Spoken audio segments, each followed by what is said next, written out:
DMK's first reaction. A. Saravanan of the party is joining us. Mr. Saravanan, how do you respond to the governor's actions? The governor's action is capricious. It is arbitrary, does not have any legal basis. The governor, vis-a-vis the Indian constitution, does not have any power to dismiss anybody. He is acting beyond his authority. This is a clownish act to undermine the constitution. He is undermining India's constitution. The question is this: will the Prime Minister, Mr. Modi, accept if the President of this country dismisses any of his cabinet ministers? Will the Prime Minister accept this? Is this how constitutional democracy works?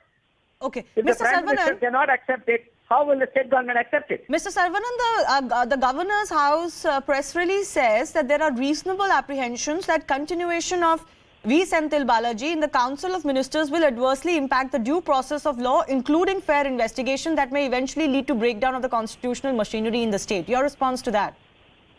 Who is he? Who is he to decide all this? He is a rubber stamp.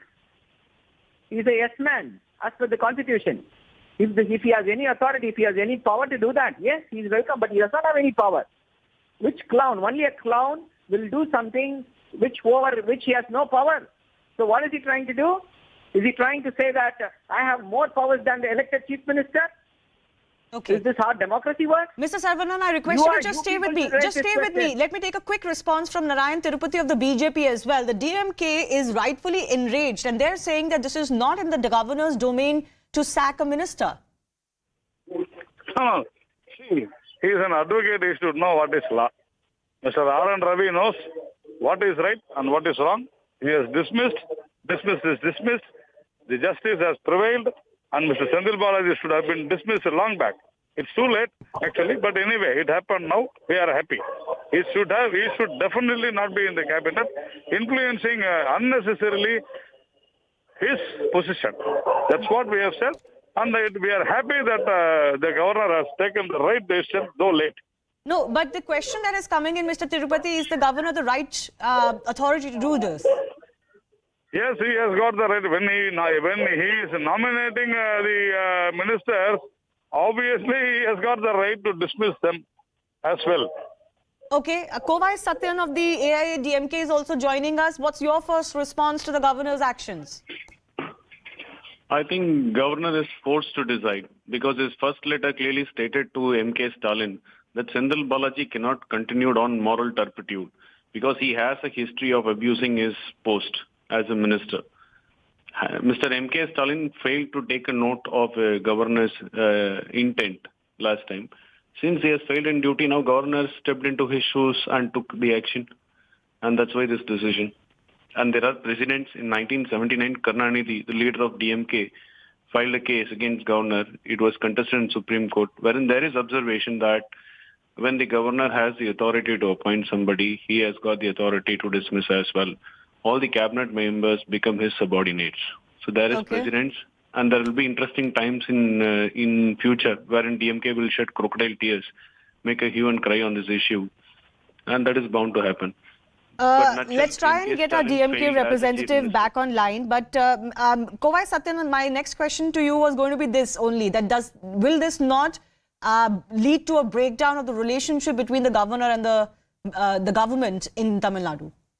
It is already gone sour. What is there? What is there? When the elected government fails to do its duty and going loggerheads with the governor on each and every issues and each and every statement he makes, when the elected government is only interested to politicize events, putting the welfare of the people at the back seat, this is bound to happen. Okay, Mr. Saravanan is back with us from the DMK. Mr. Saravanan, the charge that is coming in from the opposition parties is that you should have sacked Senthil yourself. The governor asked the chief minister to do so on moral turpitude, but you didn't do it, so he's been forced to step in. See, Mr. Narayan Tirupati admitted it, that he is happy. Is the governor here to make the BJP happy? Is this the role of the governor? He's never said what the governor did was legal. This is right. We are not here. We are not following Sanatana Dharma. We are following constitutional democracy. We are following the constitution where it should be legal or illegal. We don't want his justice, his version of justice. I think those days are gone. When what the law says, we should follow what the law says.